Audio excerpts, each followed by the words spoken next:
Introduce our speaker. Sure. And are we going to introduce ourselves too? Yeah, let's do that. Joining us today is Paula Rees. She is with the Queen Anne Community Council. Oh, actually, I just spoke with them. Oh, you but- just spoke with Yeah, them, my okay. husband and I have worked on master planning around Interbay forever, so we work with Magnolia and Queen Anne, but I live in Washington Park. There, okay, so Close. you get to finish your own bio then. And this is a presentation on the lighting issues in Queen Anne, specifically with Key Arena and its redevelopment.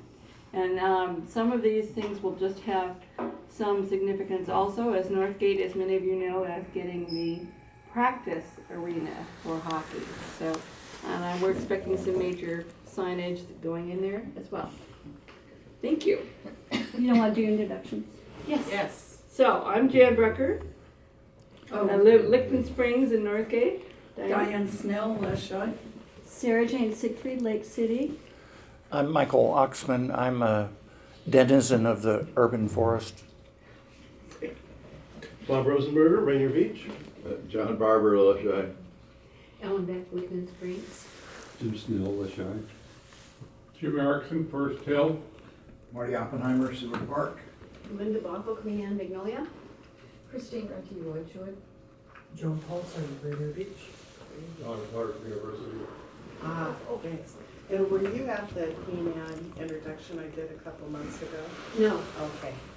Because I didn't want to be too repetitive, but, so just a little bit of my background. I work in environmental design and graphics and end up doing master planning of urban infill across the country, and I've worked internationally, and so I get very familiar with the codes and especially signage, what's going on, and how different jurisdictions write better sign codes.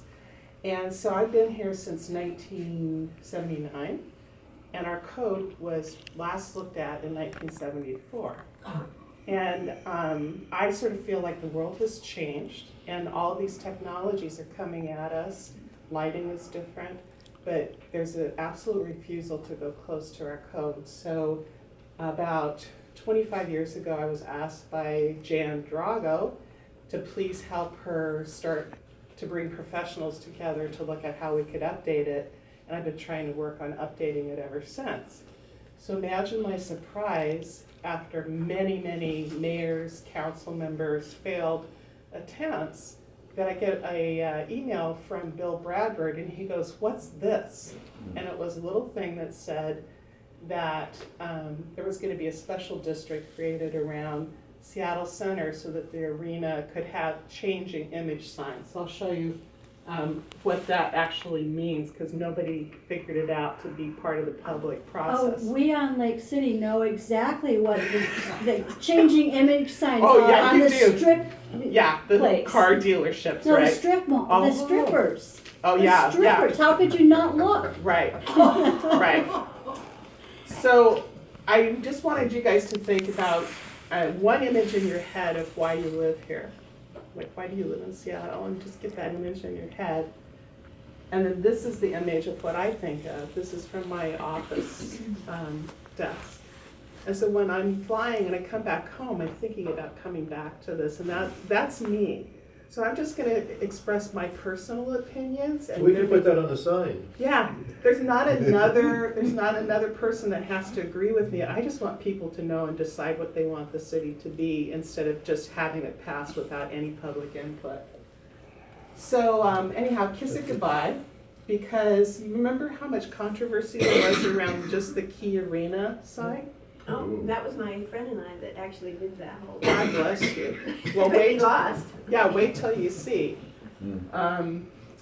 So anyhow, that was a huge controversy for Queen Anne. I remember it very well. And then I formed a group called Keep Seattle Beautiful, and we have been fighting keeping logos off of the top of the high-rise buildings so that the view was protected ever since. And that's just been a huge, huge effort. We also helped chase Clear Channel out of the state of Washington, and also another offender called Total Outdoor that was putting up the wallscapes illegally. So here's the sign code. They would just change the date on the front cover So the last time the date was April 2005, and now it's just online and they don't even have a cover. What's funny is you can't do roof signs in Seattle, but they showed the roof sign for the Pike Place Market on the cover. So what did they do? They created what they call a special sign overlay district, which is huge money for whoever gets that.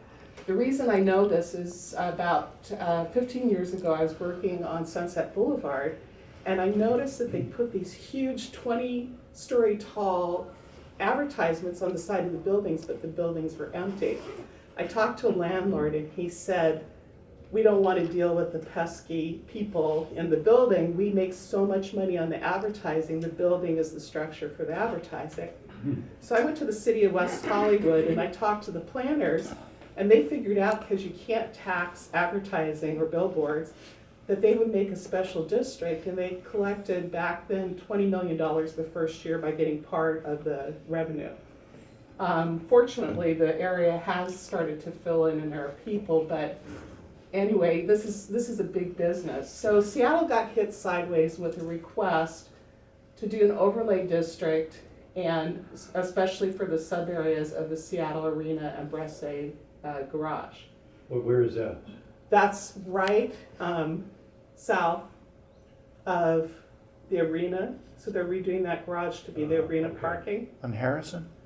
first. So, Yeah. and Harrison.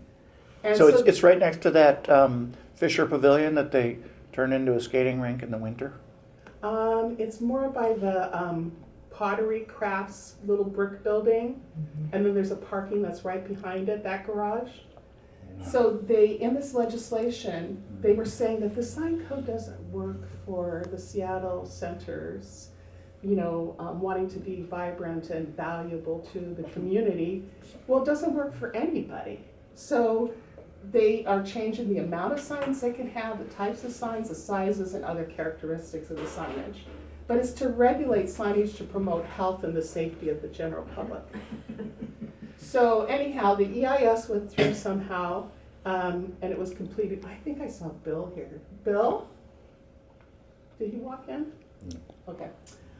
So it went through without any appeal. Of course, these things are energy hogs. So this is what we've got. They gave them 70 signs. Many of them are digital displays. This is AEG Media, which just did LA Live. So I flew down to LA and took videos that I can show you here in a second. It's a crazy doggone thing. But, here's the arena. They're gonna put lights on the top of the roof. They're gonna light the whole thing. They're gonna have digital identity on the top of the building. Now, it's not gonna just be a static red Key Arena type sign. It's gonna be digital. And then they've got digital signs out here next to First Avenue flashing. And they've got this huge digital piece that's facing the Catholic Church, the women's shelter, and the preschool. This is all new residential now. And so anyhow, you look at this and you're like, really? Okay, that's interesting. They gave them 15,374 square feet. And just to give you an idea, Nordstrom, which is on 3 city blocks, has 1,500 square feet total that they use, and we seem to know how to find Nordstrom. And the average large sign request in the city is 80 square feet. So I'm like, why did they do this? Well, there's a really good reason they did it, is because this is a huge, huge moneymaker for the development, which may be fine, but what are we getting for our eyeballs? All of the money. Yeah.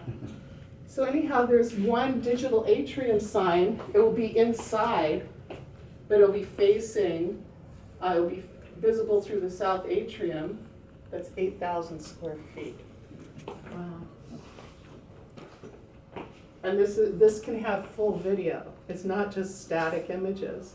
And the change out can be every 2 seconds, which across the world, international studies have shown anything less than 8 seconds is dangerous for traffic or for It's visible from what street, from First? That one would be, what's the street that's on the south side? That's Harrison. Harrison? Did you just say that's where the residential part is? The residential would be on First Avenue, and there is some new residential behind the Catholic Church. This whole area, the night sky is gonna be crazy. So this is just showing how much signage they're gonna have. These are, they call them banners, but these are lit banners that are all the way around the building. And they said I think they had 85 signs, so they gave away part of what they were asking for to be sensitive to the neighborhood.